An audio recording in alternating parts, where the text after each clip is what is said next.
Gas ଟାଙ୍କି ଫାଟି 5 ଗୁରୁତର ଜଣେ ଆହତ ସମସ୍ତେ କଟକ ସ୍ଥାନାନ୍ତର। ଅନୁଗୁଳ ଜିଲ୍ଲା ତଳମୂଳ ପାଟଣା ସାହିରେ ଗ୍ୟାସ୍ ସିଲିଣ୍ଡର ଫାଟି 5 ଜଣ ଗୁରୁତର ଜଣେ ଆହତ। ସୂଚନା ଯେ ତଳମୂଳ ପାଟଣା ସାହିର ସର୍ବେଶ୍ୱର ସାହୁଙ୍କ ସ୍ତ୍ରୀ ସୁମିତ୍ରା ସାହୁ ଘରେ ମାଛ ଭାଜୁଥିବା ସମୟରେ ଗ୍ୟାସ୍ ସିଲିଣ୍ଡର ଲିକ୍ ଥିବା ଜାଣି ପାରିଥିଲେ ଏବଂ ପୁଅ ସଂଗ୍ରାମ ସାହୁ ଡାକି ଗ୍ୟାସ୍ ଲିକ୍ ହେଉଥିବା କହିଥିଲେ।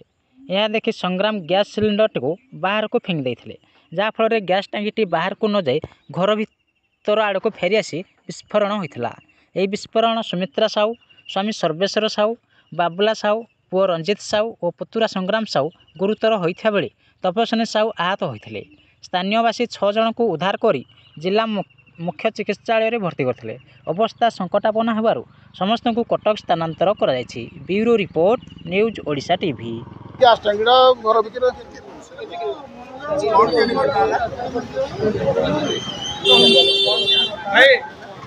ତଳମୂଳ ଆଜ୍ଞା ହେଲା। ଗ୍ୟାସ୍ ଟାଙ୍କିଟା ସେ ରୋଷେଇ କରିବା ଭିତରେ ଲିକେଜ୍ ଥିଲା, ତ ତାଙ୍କ ପୁଅ କ'ଣ କଲେ ନା ଗ୍ୟାସ୍ ଟାଙ୍କିଟାକୁ ଯେଉଁ ଲିକେଜ୍ ଜଳିବା ଭିତରେ ସେଇଟା ବାହାରକୁ ଫିଙ୍ଗିଦେଲେ। ସେ ପୁଣି ବାପସ କରିବା ହେଲା ଘର ଭିତରକୁ, ଯାହାକି ଘର ଭିତରେ ପୁଣି ବମିଟା ରହିଲା। ଆଉ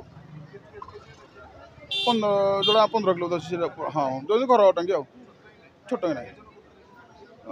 5 ଜଣ ଆଜ୍ଞା। ନା କହିଲେ ସୁକୁଟୁ ସାହୁ, ବାବୁଲି ସାହୁ, ଆଉ ଜଣଙ୍କ ନାଁ ବୋଧେ କେମ୍ପାଳ ସାହୁ, ଆଉ ଜଣଙ୍କ ନାଁ ସୁମିତ୍ରା ସାହୁ, ଆଉ ଜଣଙ୍କ ନାଁ ପିଙ୍କୁ ସାହୁ। ହଁ, 3 ଜଣ ଆଜ୍ଞା କଟକ ରେଫର ହେଲେ, ଆଉ 2 ଜଣ ଏବେ ଅନୁଗୁଳ ହସ୍ପିଟାଲ ଅଛନ୍ତି। ଆଉ ଆହତ ନାହିଁ ଆଜ୍ଞା, ସବୁ ଜଳି ପୋଡ଼ି ଯାଇଛନ୍ତି। ଆଉ 5 ଜଣ ଗୋଟେ ପରିବାର ଆଜ୍ଞା ସମସ୍ତେ।